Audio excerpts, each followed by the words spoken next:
En el día de hoy quiero, con la ayuda del Señor, compartir su palabra en Génesis capítulo 12.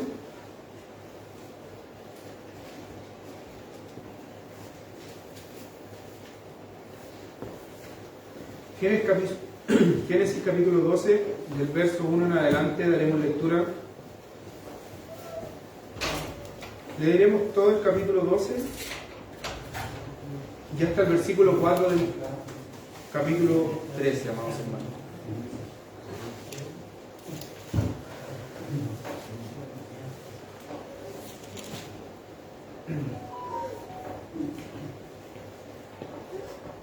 Entonces nos ubicamos en la escritura de la Biblia, en el capítulo 12, en el verso 1 en adelante, para dar inicio a la lectura de la palabra del Señor el día de hoy.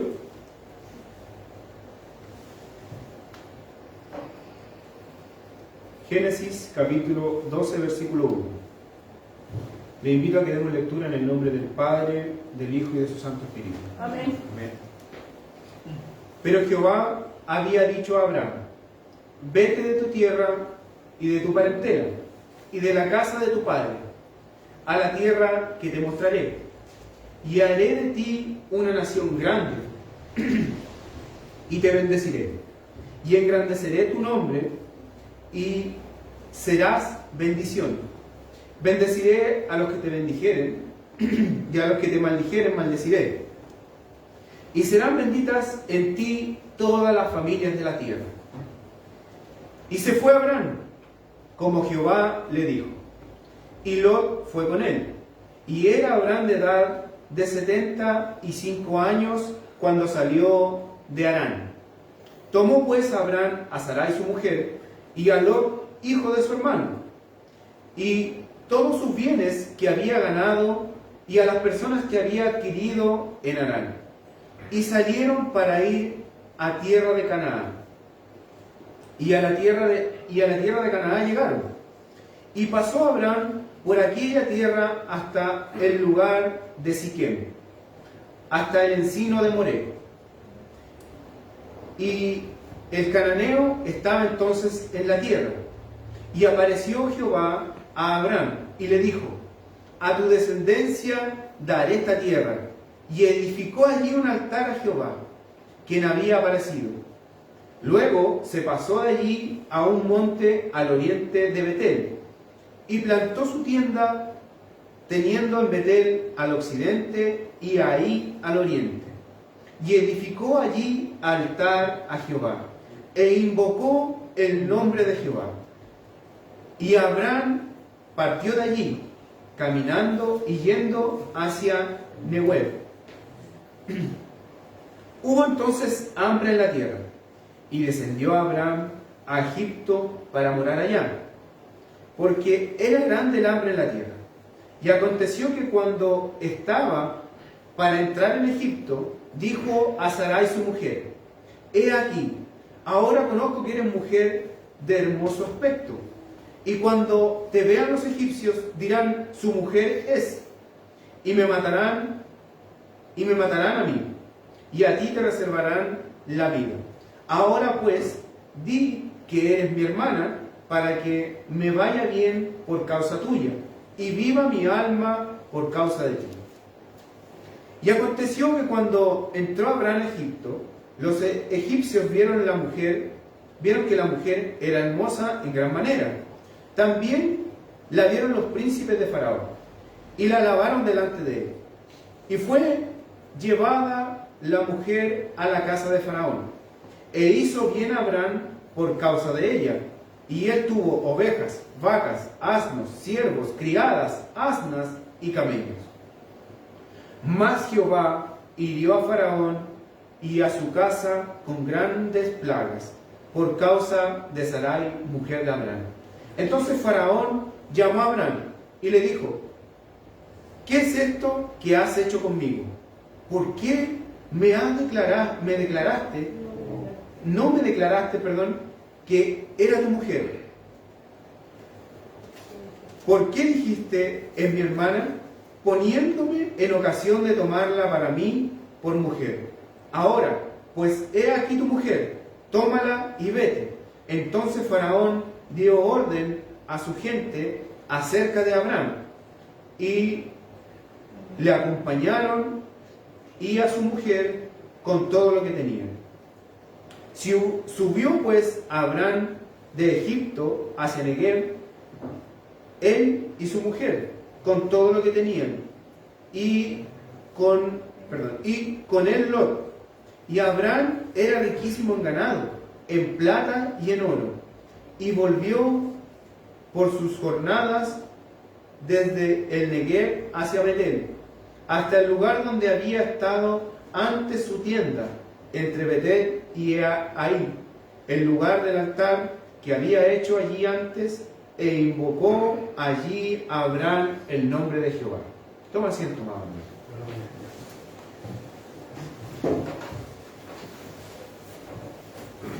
Como nunca hemos leído un capítulo completo para introducirnos en la palabra, sé que tenemos aquí siempre la costumbre de leer un par de versículos e introducirnos, pero era necesario porque quiero hablarles de tres acontecimientos que no sé si lo notaron dentro del texto, pero con la ayuda del Señor quiero que desenvolvamos esta escritura y podamos de ella rescatar una enseñanza para nuestras vidas, y hablo como creyentes y también como padres de familia.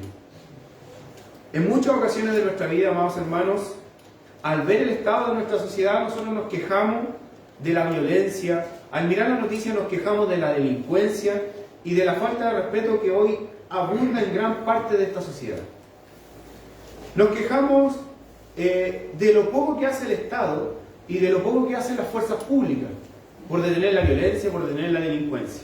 Nos quejamos como si el problema fuera de los carabineros y del gobierno. O también nos quejamos de lo del negligente que es el poder de justicia. Vemos que los delincuentes entran en la cárcel y salen rápidamente, ¿cierto?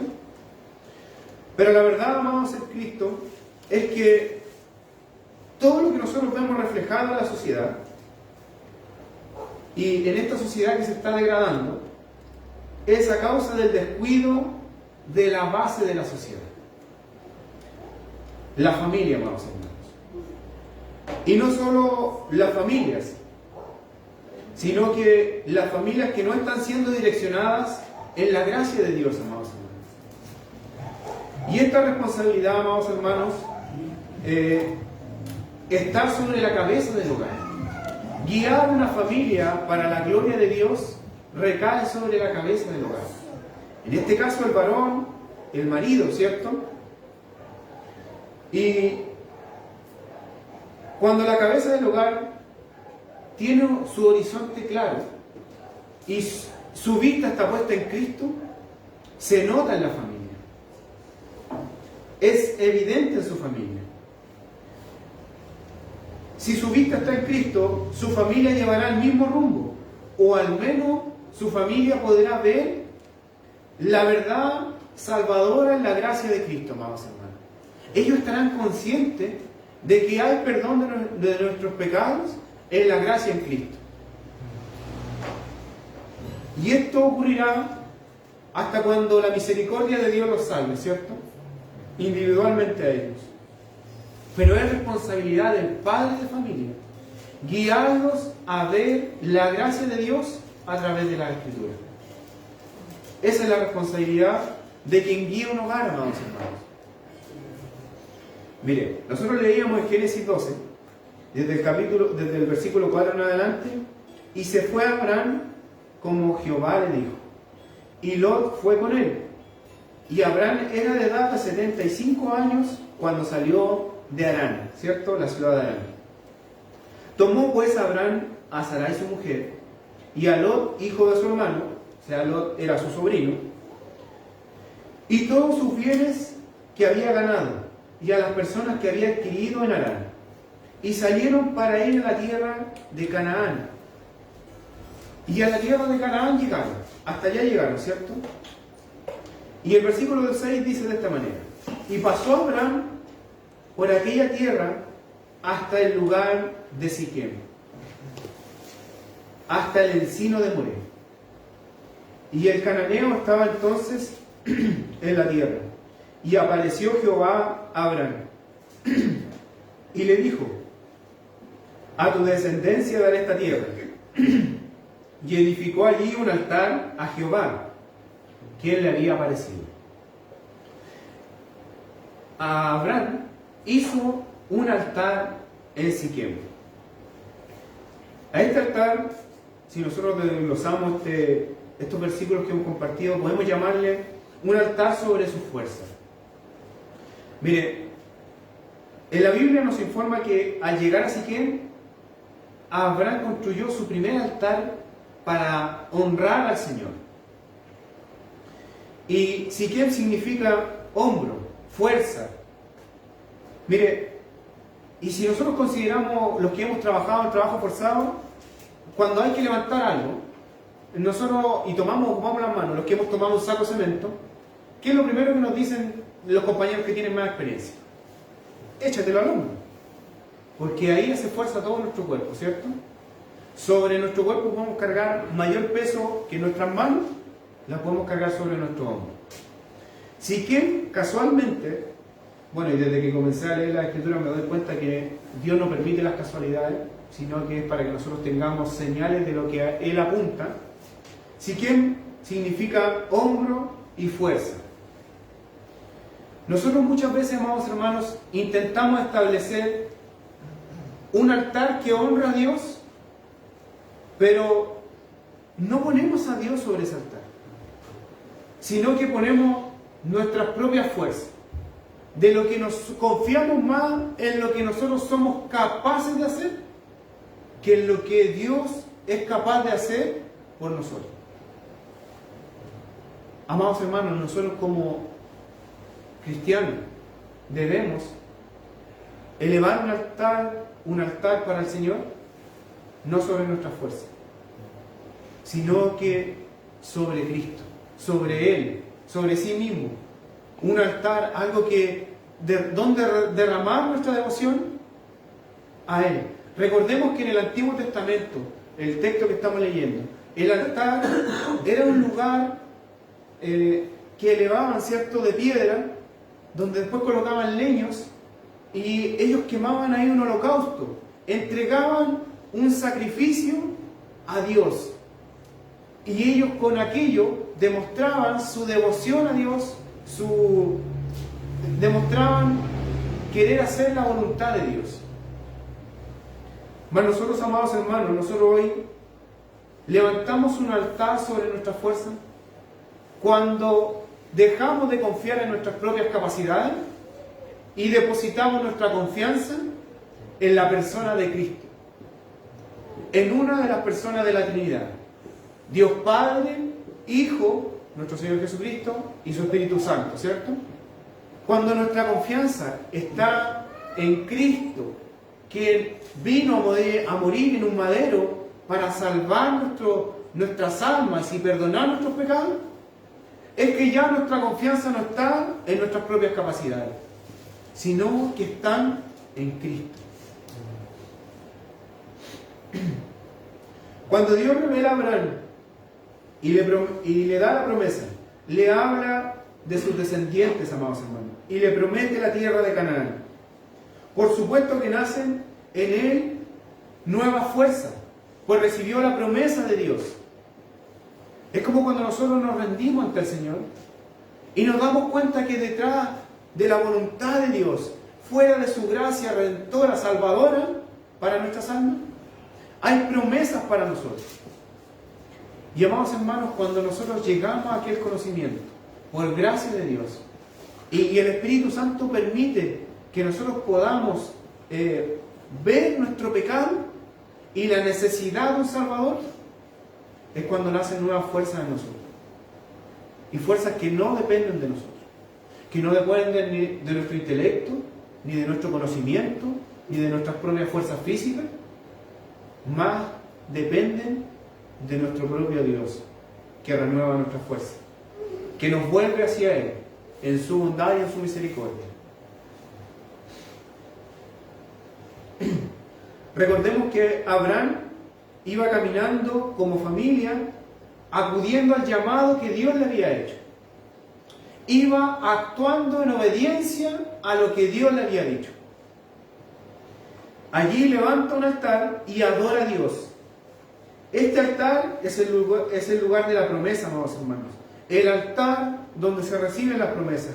Cuando Dios promete algo, siempre vienen nuevas fuerzas, amados hermanos, a nuestra vida. Allí adoramos a Dios y levantamos un altar a Él con nuevas actitudes. No necesitamos reunir piedras ni juntar leños, ni poner un sacrificio, sino en lo que necesitamos levantar como un altar al Señor son cambios de actitudes, son cambios de nuestro corazón y de nuestra alma. Después, Abraham sigue a Betel. Si bien es cierto, aquí nosotros vimos un recorrido desde Harán hasta Siquem y después de Siquem a Betel, en un par de versículos, ¿cierto? Pero nosotros tenemos que comprender que esta distancia, amados hermanos, eran aproximadamente como 900 kilómetros. Casi 3/4 de lo que es Chile. O sea, sí, 3/4 de lo que es Chile. Entonces, comprendamos que este proceso no fue de un momento a otro, porque nosotros lo notamos después de un versículo solamente. Y después, dice, luego en el versículo 8, se pasó de allí al monte al oriente de Betel, y plantó su tienda, teniendo en Betel al occidente y ahí al oriente, y edificó allí también otro altar a Jehová, ¿cierto? E invocó el nombre de Jehová. Según el segundo altar que edificó Abraham fue en Betel, y Betel, amados hermanos, significa casa de Dios, casa de luz. Nosotros, amados hermanos, los que hemos leído la Escritura, sabemos que nuestro Señor Jesucristo se hace llamar de sí mismo que Él es la luz del mundo. Él es el camino, la verdad y la vida, refiriéndose a sí mismo nuestro Señor Jesucristo. Cuando nosotros llegamos al conocimiento de Cristo, por la gracia de Dios, amados hermanos, podemos ver cosas que antes no veíamos, pues nuestras vidas estaban en tinieblas y hoy de las tinieblas pasamos a su luz. Hay un conocimiento nuevo, amados hermanos. Cerca de Betel, Abraham levanta el segundo altar al Señor. Amados hermanos, me imagino que con tantas cosas en su corazón, pues había recibido las promesas de Dios, y él me imagino que estaba con toda la motivación, con todo el entusiasmo, con todas las ganas de seguir adelante conforme a las instrucciones divinas de Dios. Recordemos que él venía de la Ur de los Caldeos, que recorrió hasta Harán. De Harán tomó esclavos, porque en ese tiempo se practicaba todavía la esclavitud, y él tomó de Harán, viajó a Siquem y de Siquem a Betel, donde nos encontramos ahora en el texto. Él con todas esas ganas, viendo que Dios cumplía, Dios que se había manifestado nuevamente a su vida, él vuelve a levantar un altar en Betel, con tantos deseos en su corazón, con tantas ganas de llegar, y allí se encuentra con la presencia de Dios nuevamente. Cuando andamos en una buena relación con nuestro Dios, cuando hay promesas de Dios sobre nuestra vida, caminamos con fuerza, amados hermanos, por los caminos del Señor. ¿No nos ha pasado que hemos visto cumplidas las promesas de Dios sobre nuestra vida y decimos, claro, esto es verdad? Esto no es algo que creen algunos nomás. Algo pasa que nos da evidencia no solo de la existencia de Dios, sino que las verdades de su promesa sobre nuestras vidas. Y decimos, claro, Dios nos empieza a convencer, nos empieza a transformar para su gloria. Y en este proceso, amados hermanos, nosotros nos empezamos a notar que efectivamente el tener una relación con Dios, el mantener una relación con Dios, es edificante para nuestra vida.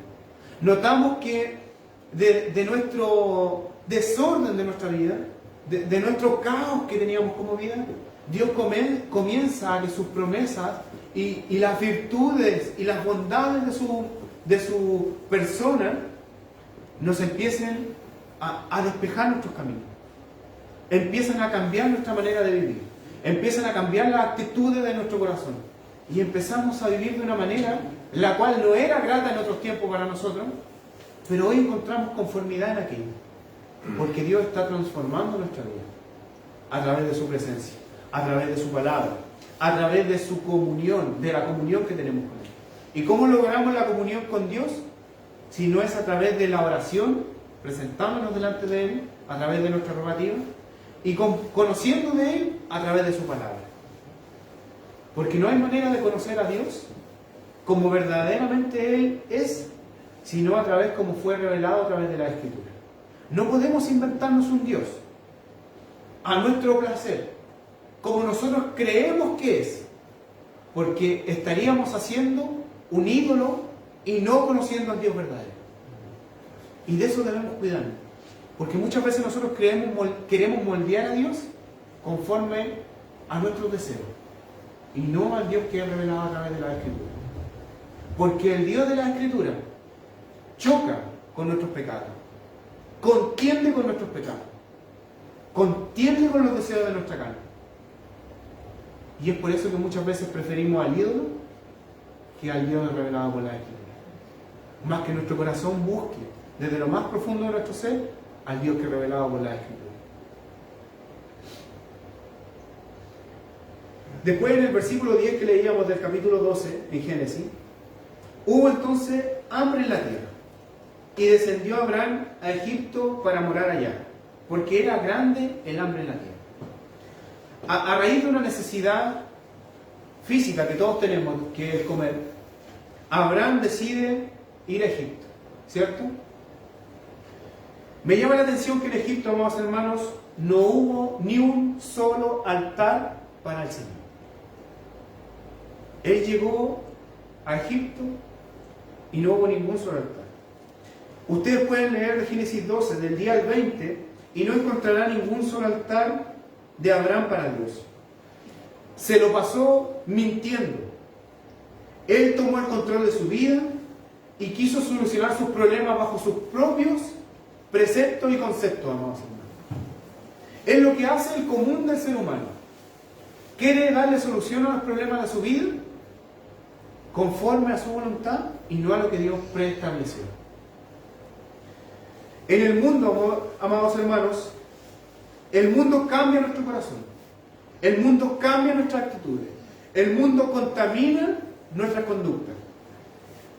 Y en el mundo no tenemos tiempo para Dios. El mundo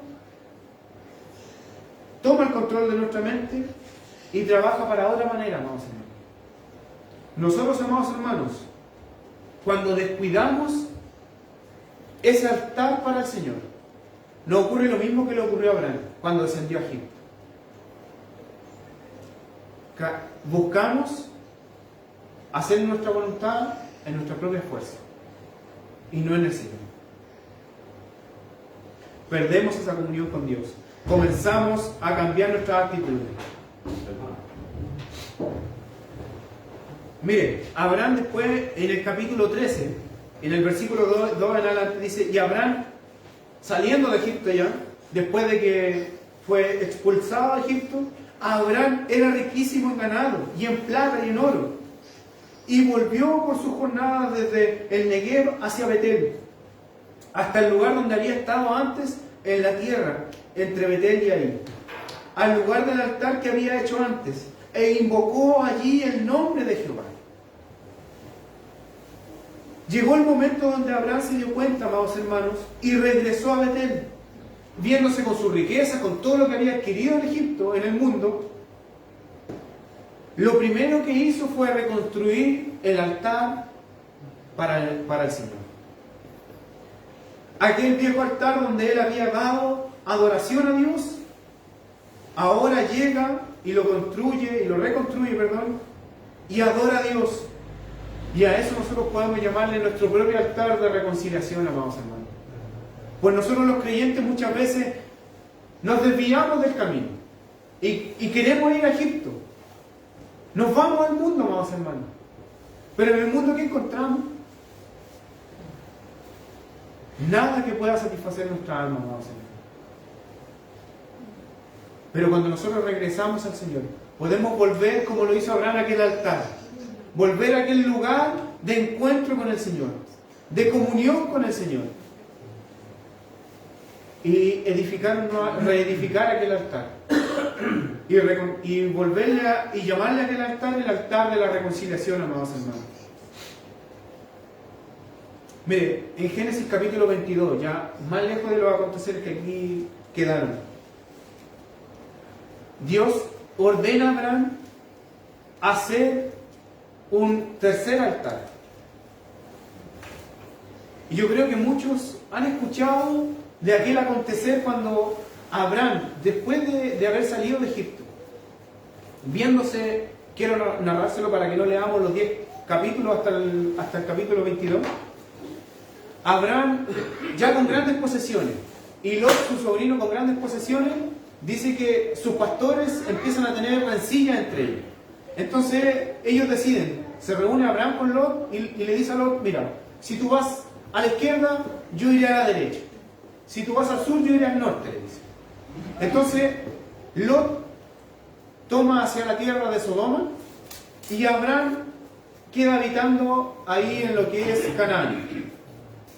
Y resulta que en ese acontecer, Dios promete a Abraham su descendencia, porque le había dicho que las naciones, que las familias de la tierra, y que su descendencia sería como la arena del mar, y serían como las estrellas, ¿cierto?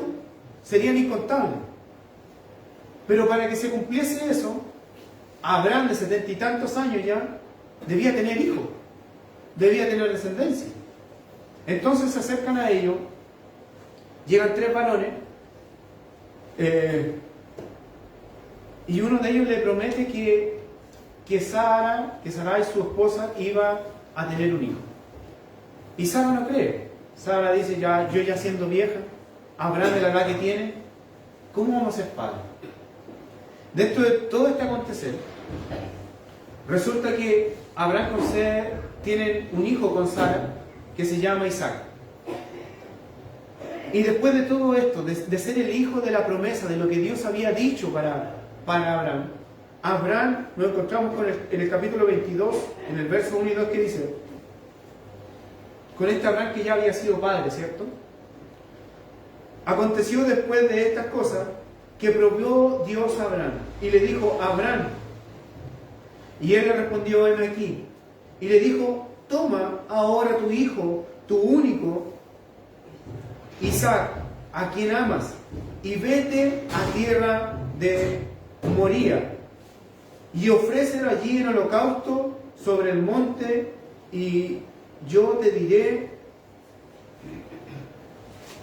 dice, que yo te diré. Entonces, miren la instrucción dada por Dios a Abraham. En Hebreos 11, verso 17 y 18 dice que por la fe de Abraham, cuando fue probado, ofreció a Isaac. Y él, que había recibido las promesas, ofreció su unigénito, habiéndosele dicho, en Isaac te serán llamada descendencia, pensando que Dios es poderoso para levantar aún de entre los muertos, de donde, en sentido figurado, también volvió a recibir. Abraham confiaba en Dios y sabía que Dios tenía el poder para cumplir su promesa, pese a las instrucciones que le estaba dando de ofrecer en holocausto a su hijo. En Génesis 22, entonces dijo Abraham a su siervo, yendo ya camino al monte, ¿cierto? Esperad aquí con el asno, y yo y el muchacho iremos hasta allí y adoraremos. Y miren lo que le dice, y volveremos a vosotros. Abraham confiaba en Dios, amados hermanos. Abraham no dudó del poder de Dios. Me imagino que con aflicción en su corazón, pero haciendo la voluntad de Dios. Pues no solo tenemos que elevar un altar, amados hermanos, cuando todo anda bien, cuando podemos ver las promesas del Señor. También tenemos que elevar un altar de devoción a Dios cuando las cosas no parecen estar bien, cuando las cosas no están bajo nuestro control, cuando creemos que las cosas no están bajo el control de Dios, más sabiendo que Dios tiene el control de todo. Hebreos 11:19 dice, pensando que Dios es poderoso para levantar aún de entre los muertos, de donde, en el sentido figurado, también le volvió a recibir. Abraham confiaba en Dios, amados hermanos. Y en Génesis 22, 7, 9 dice: entonces habló Isaac a Abraham su padre, y le dijo: Padre mío. Y él le respondió: heme aquí, mi hijo. Y él le dijo: he aquí el fuego y la leña, mas ¿dónde está el cordero para el holocausto? Y él respondió Abraham: Dios se proveerá de cordero para el holocausto, hijo mío. E iban juntos. Y cuando llegaron al lugar que Dios le había dicho, edificó allí Abraham un altar, y compuso la leña, y ató a Isaac su hijo, y lo puso en el altar sobre la leña. Y extendió a Abraham su mano, y tomó el cuchillo para degollar a su hijo. Entonces el ángel de Jehová le dio voces desde el cielo, y le dijo: Abraham, Abraham. Y él le respondió: heme aquí. Y él le dijo: no extiendas tu mano sobre el muchacho, ni le hagas nada, porque ya conozco que temes a Dios, por cuanto no me rehusaste a tu hijo, tu único. Entonces alzó Abraham sus ojos y miró, y he aquí a sus espaldas un carnero trabado en un zarzal por sus cuernos. Y fue Abraham y lo tomó el carnero y lo ofreció en holocausto en el lugar de su hijo. Y llamó a Abraham en el nombre de aquel lugar: Jehová proveerá. Por tanto, se dice hasta hoy: en el monte de Jehová será provisto. Abraham tomó la actitud correcta, amados hermanos. A través de cada prueba, amados hermanos, que Dios coloca sobre nuestra vida, nosotros podemos conocer una faceta, podemos conocer más íntimamente a Dios. Podemos conocer a más de Dios. Porque notemos que el ángel le dice: no extiendas tu mano sobre el muchacho, ni le hagas nada, porque yo conozco que tú temes de Dios, le dijo. Nosotros, amados hermanos, no podemos dudar del control de Dios ni de su voluntad sobre nuestra vida, puesto Dios todo lo ha provisto, amados hermanos.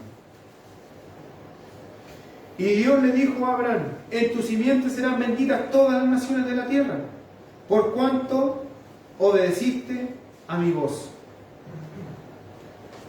Amados hermanos, cuando la cabeza del hogar tiene su horizonte claro y su vista está en Cristo, su familia llevará el mismo rumbo, o al menos podrán ver la verdad de la gracia salvadora de Dios, hasta cuando Dios manifieste su misericordia sobre ellos y los salve, amados hermanos. En Génesis 18:19 dice: porque yo sé que, hablando de Abraham, dice: porque yo sé que mandará a sus hijos y a su casa después de sí, que guarde el camino de Jehová, haciendo justicia y juicio. Amados hermanos, como cabeza, miren, noten, Dios, asumiendo la autoridad que le había dado a Abraham, sabiendo que Abraham iba a hacer uso de la autoridad como cabeza, como líder de su hogar, dice que él mandará a sus hijos. Mandará a sus hijos. Aquí a lo más importante de lo que nosotros podemos hacer en esta vida: que guarden el camino de Jehová, que guarden los caminos del Señor. Y eso es ejercer la autoridad como cabeza de nuestro hogar, amados hermanos. Ese es el rol que nosotros debemos tomar los hombres y no descuidar, amados hermanos. Porque, como les decía al principio, nos quejamos de la situación de la sociedad. Pero ¿qué hacemos por nuestra familia? ¿Nos cuidamos de nuestros hijos? Y no me refiero solo a lo necesario como lo material, los alimentos, el techo, el cobijo. ¿Estamos cuidando de las almas de nuestros hijos? Y no pongamos nuestra mirada solamente en los hombres, varones, que ellos debiesen ser la cabeza del hogar. Amada hermana, si su esposo no es converso, es su responsabilidad ser cabeza de la fe en su hogar, mientras su esposo no sea converso. Allá es distinta la situación de los hombres que somos conversos. Pues está ahí la autoridad dada por Dios para nosotros, varones. Como cabeza, hemos descuidado elevar el altar en medio de nuestras familias, amados hermanos. Y no solo miremos como responsables a los hombres, que son creyentes en este lugar, sino que hablo también de aquellas mujeres, amados hermanos, que en la ausencia de sus esposos en la fe, tienen que ellas tomar el lugar de sus maridos y liderar un hogar en la fe, amados hermanos, y guiar a sus hijos en el temor del Señor.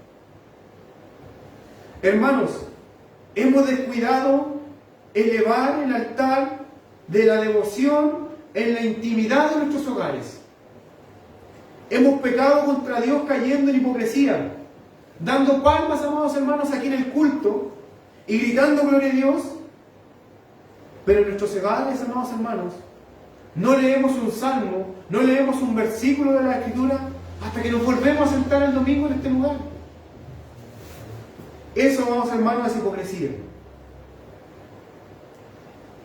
Amados hermanos, hemos descuidado el culto. Hemos descuidado el culto más importante. Hemos estado ausentes en el culto más relevante de nuestras vidas. Hemos descuidado el culto familiar, amados hermanos. Abraham, cada vez que levantaba un altar, era un altar para la devoción con Dios en medio de su familia, amados hermanos. Y nosotros lo hemos descuidado. Y la iglesia de Cristo hoy ha descuidado el culto familiar, amados hermanos. Creemos que servir al Señor es venir cada cita hasta este lugar, cuando la vida en Cristo es 24/7, es todos los días, es cada momento de nuestra vida. Y sobre todo, en la intimidad de nuestra familia. Queremos guiar a nuestros hijos con autoridad y que respeten nuestras decisiones y normas y reglas. Pero ¿en qué momento los formamos? ¿O solamente les exigimos? Cuando ya nos miran, nos levantan el brazo y nos hacen así. Hemos descuidado la formación de nuestros hijos. Hemos descuidado el consejo de Dios para nuestros hijos. Me refiero a su palabra para ellos. Hemos estado ausentes de ese culto familiar, amados hermanos. Esperamos que la iglesia, cuando llegue el día domingo, tome la responsabilidad que es nuestra. Esperando que el pastor, el hermano que le tocó predicar, hable con algo que le diga, que oriente la vida de mi hijo. Como si el pastor fuera el responsable de la vida familiar. Amados hermanos, somos cabeza de nuestro hogar. Somos varones. Autoridad dada por Dios dentro de la familia para guiar a su familia, para velar por las almas de sus hijos y de sus esposas, amados hermanos. Como se decía antiguamente, amados hermanos, tenemos que ponernos los pantalones. Tenemos que tomar la autoridad que Dios nos ha dado. Y esa autoridad no es llegar rezongando si está hecho el almuerzo o no. Es ser cabeza de su esposa. Es ser cabeza de sus hijos, conforme a como Dios lo estableció, conforme a su palabra. ¿Estamos dando a conocer las bondades, la misericordia, la gracia de Dios en medio de nuestra familia? ¿O le queremos dejar esa responsabilidad a la iglesia? Que sea algo mágico, que lleguemos el día domingo al culto y que nuestra familia cambie de un día para otro. ¿Estamos actuando con el ejemplo? ¿Estamos predicando con el ejemplo? ¿Estamos siendo pacientes con nuestros hijos? ¿Estamos siendo misericordiosos con nuestros hijos? ¿Estamos aplicando el perdón que Dios aplica con nosotros, con nuestra familia cuando fallan? ¿O somos un tirano con la autoridad? ¿O en vez de ser varones que guían como cabeza, somos el tirano de la casa? ¿Que si no hacen lo que quieren, va a castigo con ellos? Ahora no estoy diciendo que el castigo sea malo, cuando corresponde. Pero estamos aconsejando previamente, estamos guiando previamente, estamos retroalimentando los principios que Dios estableció para la familia. Que Dios nos ayude, amados hermanos. Porque lamentablemente somos la cabeza, somos los responsables de cómo está la sociedad hoy en día. Quéjese de la delincuencia de los jóvenes, pero primero vea cómo está su hogar, amados hermanos. Ahora no está mal que veamos lo mal que está la sociedad. Tenemos que abrir los ojos y darnos cuenta. Pero, amados hermanos, actuemos en nuestros hogares. Si nosotros cambiamos nuestras familias, cambiaremos nuestras comunidades. Si cambiamos nuestras comunidades, cambiaremos la sociedad, amados hermanos. Pero todo parte del hogar. Todo parte de la cabeza del hogar, amados hermanos. No podemos esperar en el gobierno que haga algo para frenar la delincuencia si nosotros no disciplinamos a nuestros hijos. Hermanos, ¿enseñamos los 10 mandamientos a nuestros hijos? ¿O al menos lo sabemos los 10 mandamientos? ¿Qué más preguntar si los cumplimos, amados hermanos? Si conscientemente sabemos que todos nosotros fallamos ante los mandamientos de Dios.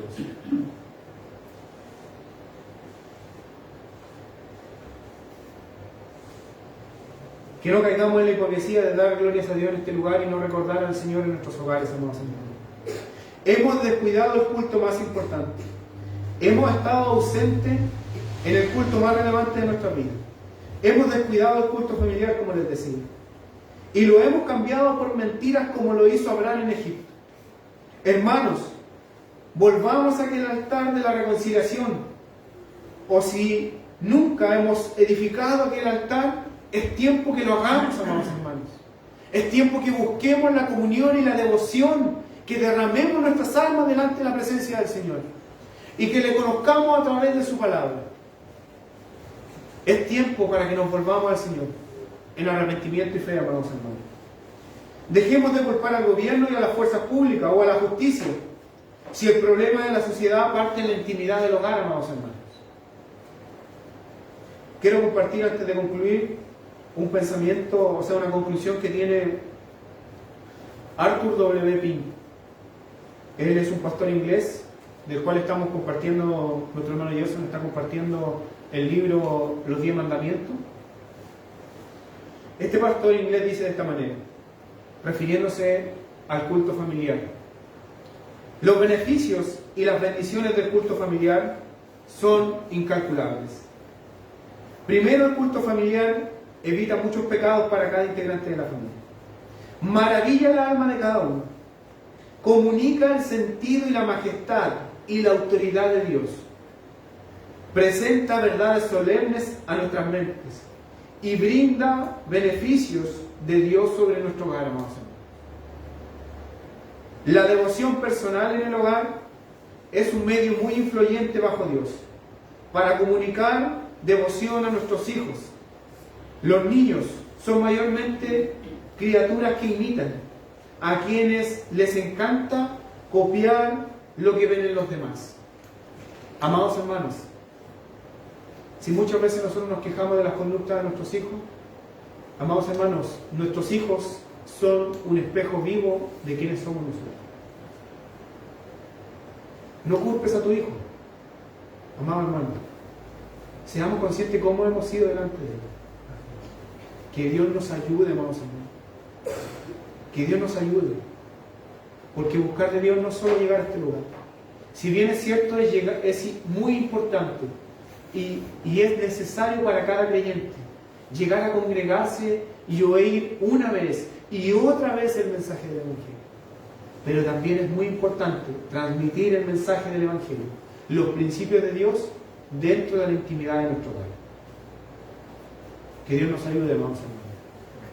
Que los varones nos volvamos al culto familiar para guiar a nuestra familia por los caminos, como lo hizo Abraham, por los caminos del Señor. Ocupemos esa autoridad que Dios nos ha dado. Como decía Abraham, Abraham mandará a sus hijos y a su casa, después de sí, a su descendencia, amados hermanos, a los que vienen después de nosotros, que guarden el camino de Jehová. Hagamos como lo hizo Abraham. Ocupemos esa autoridad, varones. Yo sé que nosotros dedicamos tiempo a muchas cosas, Pero miremos cómo fue Josué. Josué sobre sí estaban muchas responsabilidades. Pero él no dijo, mira, yo voy a descuidar mi hogar porque tengo que preocuparme de los problemas del pueblo y guiar al pueblo en las contiendas que tenemos con otros pueblos y guiar al pueblo en la guerra y también administrar los problemas que hay. No, él dijo, yo y mi casa serviremos a Jehová, amados hermanos. Él no se excusó en todo lo que tenía que hacer. Y yo sé que los hombres de familia tenemos muchas cosas por hacer. Aunque madruguemos y nos acostemos muy tarde, tenemos mucho que hacer. Pero no descuidemos esos momentos familiares con el Señor. No descuidemos el culto familiar, amados hermanos. Porque eso es lo que designa toda nuestra descendencia, amados hermanos. ¿Quieres que tus hijos sean para la gloria del Señor? Hermano, empieza a hacer cultos familiares. Hermano, ¿quieres que tus hijos cambien las actitudes que tienen? No esperes que ellos busquen al Señor en el mundo, porque no lo van a encontrar. Va a ser como cuando Abraham fue a Egipto. Pueden encontrar riqueza, pueden encontrar recursos. ¿O creen que le van a enseñar de Dios en la universidad a sus hijos? ¿En los colegios a sus hijos? ¿En su junta con sus amigos? Somos nosotros los responsables, vamos a decir, de presentarles al Dios que está en la Escritura. Y no a otro Dios, a un Dios que se moldea a nuestros pecados, al Dios que revelado por la Escritura, al Dios que emite un juicio sobre toda la humanidad, sabiendo que la humanidad, todos y cada uno de nosotros, como dice Romano, por cuanto todos pecamos. Amado hermano, yo no lo estoy apuntando con el dedo a usted. Estoy diciendo cuál es la condición que revela la Escritura de usted y de mí. Por cuanto todos pecaron y todos estamos destituidos de la gloria de Dios. Esa es nuestra condición, amado hermano. Si tú te preguntas cómo hacer los cultos familiares, cómo guiar a tu familia, acércate primeramente a Dios, vuélvete a Cristo, amados hermanos. Todos nosotros hemos pecado. No es necesario que nos preguntemos cada uno de nosotros si hemos robado, si hemos mentido, si hemos mirado a una mujer con deseo. Todos nosotros hemos pecado. Si somos sensatos con nosotros. Todos nosotros hemos fallado ante sus mandamientos. Y como dice la Escritura, el pago del pecado, la consecuencia del pecado, a causa de pecar, el pago de eso es la muerte eterna. O sea, irnos al infierno. Bueno, entonces, ¿qué sentido tiene estar en este lugar? Si todos nosotros hemos pecado, y según la Escritura todos somos pecadores, y todos hemos fallado, y estamos destituidos de la gloria de Dios, y todos vamos al infierno si Dios hace justicia con nosotros. ¿Qué sentido tiene estar en este lugar? Tiene sentido estar en este lugar cuando nosotros miramos la obra de Cristo, cuando comprendemos que Cristo, el Hijo de Dios, descendió de su gloria para ir al madero de la cruz y pagar aquella cruz, amados hermanos. Sobre Cristo estuvieron nuestros pecados, nuestras transgresiones, y Él tomó nuestro lugar en la cruz. Y hoy Dios nos mira como a su Hijo, porque Él nos sustituyó en el madero de la cruz. Él tomó nuestro lugar y nuestros pecados fueron perdonados en el madero de la cruz. Es por ello que Cristo, estando en el madero de la cruz, con sus brazos abiertos dijo: consumado es, cumplí con lo que mi Padre me envió. Y tomó nuestro lugar en aquel madero, amados hermanos. Y es allí donde fueron perdonados tus pecados y los míos. Y es por eso que hoy ya no somos hijos del diablo, como dice la Escritura. Somos descendencia de Abraham. Y la descendencia de Abraham, en la cual iban a ser benditas todas las naciones, es la simiente de Abraham. Es Cristo, es nuestro Señor, el que vino a pagar nuestros pecados por nosotros. Y es allí donde se cumple la promesa de Dios para Abraham. Cristo, amados hermanos. Cuando nosotros miramos a Cristo, podemos encontrar que el venir a este lugar tiene sentido, que el escuchar de su palabra tiene sentido, y no solo tener sentido, sino que es una necesidad para nosotros como cristianos. Que Dios nos ayude, vamos a ver. Quiero invitarlos a que nos pongamos de pie para concluir la palabra del Señor.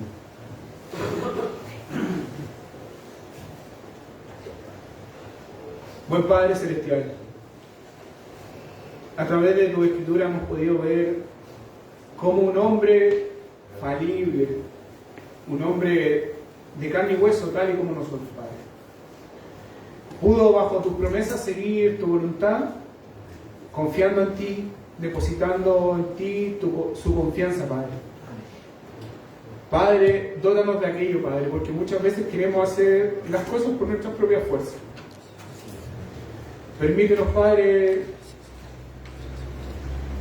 mirar el ejemplo de este varón Abraham y poder hacer como él, elevar un altar en nuestros hogares, Padre.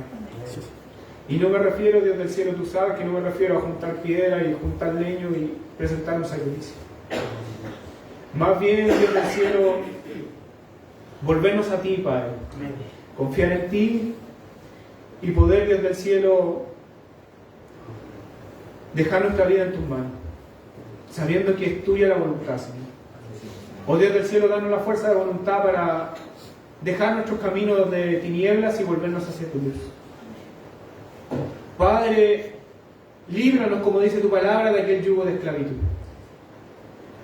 Porque tu palabra dice que al conocer la verdad nos hará libres. Y tú dijiste que tú eras la verdad, Señor. Padre, permítenos que tu verdad esté en cada uno de nosotros. Te pido por los jefes de hogar de este lugar, Señor, por los varones que tienen que gobernar en su hogar. Dale, Dios del cielo, dota a los padres de misericordia, de bondad. Padre, convéncelos de su pecado y vuélvelos a ti, Señor. Para que así como Abraham, Dios del cielo, podamos reconciliarnos contigo y podamos guiar a nuestra familia con la autoridad que lo hizo Abraham al mandar que sus hijos siguieran los caminos de Jehová. Así también que nosotros podamos volvernos a ti y, Dios del cielo, pedir, Señor, con la autoridad que tú nos das, llevar a nuestros hijos a que sigan tus caminos, Señor, a que te conozcan, Señor, por medio de tu palabra y a que te honren por medio de tu palabra. Señor, ayúdanos, Padre amado. También te pedimos, Padre, que esto no solo sea en medio de nuestros hogares. También te pedimos que tengamos el deseo de llegar aquí hasta este lugar, al culto congregacional, a la asamblea, Señor general, a poder exaltar tu nombre. Amén. Con gozo, con alegría, por todo lo que tú has hecho, Padre amado. Te pedimos también, Padre, que nos dotes de integridad a cada uno de nosotros, Padre. Que nos des el dominio propio para andar con integridad, Señor, en nuestros lugares de trabajo, en nuestros hogares, Padre, para que no solo sean palabras echadas al viento, sino que sean predicaciones con práctica, Señor. Dótanos de aquello, Señor, que podamos actuar conforme a lo que hablamos, para que seamos consecuentes con los que nos rodean. Padre amado, te pedimos todos estos favores, sabiendo que tuya la voluntad y que nosotros, Señor, estaremos esperando en ti. A ti sea la gloria por todos los siglos y a nosotros, Padre, sea tu misericordia. En el nombre de Jesús, amén.